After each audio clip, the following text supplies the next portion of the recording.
Making Gears of War 2's story mode as epic as possible has been a main focus for the Gears team. But that's not to say that the mode that solidified the first Gears of War as one of the greatest games on Xbox 360 hasn't received its fair share of attention.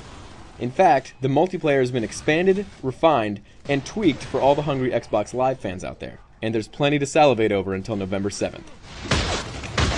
First, the gameplay changes. Much of the refinements from the story mode make an appearance in multiplayer, so enemies can be captured and used as human or inhuman meat shields.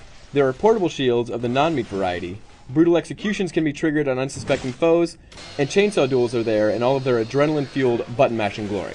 There are also some new toys to play with. Grenades can now be made into proximity mines to blow bad guys to Kingdom Come, and new weapons like the Mulcher can render the nastiest dudes into tiny bits of meat.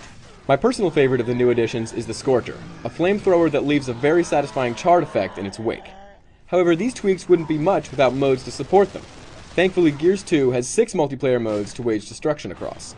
The standard deathmatch called Warzone can now support up to 10 players for 5-on-5 fragging, and Annex returns if you want some King of the Hill style action. But it's the new stuff that has you interested in Gears 2. Wingman consists of up to 5 teams of 2 players each. You can revive your partner, who is playing as an identical character for easy identification, so you've got to always be on the lookout for a pal in need of a helping hand. Much like being a wingman in a crowded bar on a Friday night, you really need to balance between fighting and saving your bro to be successful. Guardian mode is an involved form of assassination from the original game.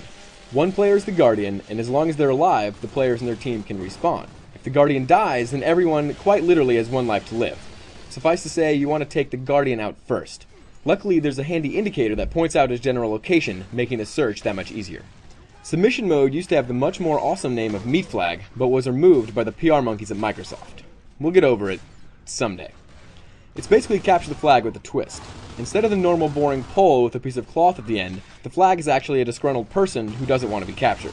You'll have to subdue him, put him in a not-so-friendly chokehold, and drag him to a capture point to score. The final mode is an IGN favorite, Horde. It's a co-op multiplayer mode where you can team up with 4 buddies to take on a seemingly never-ending wave of enemies.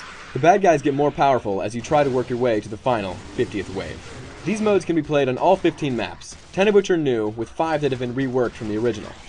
Add in the new battle and ghost cams that let you always watch the most intense moments of a match when you're waiting to respawn, a screen capturing system, and level-specific hazards such as Razor Hail that brings down Pointy Pain, and you have a very interesting multiplayer experience.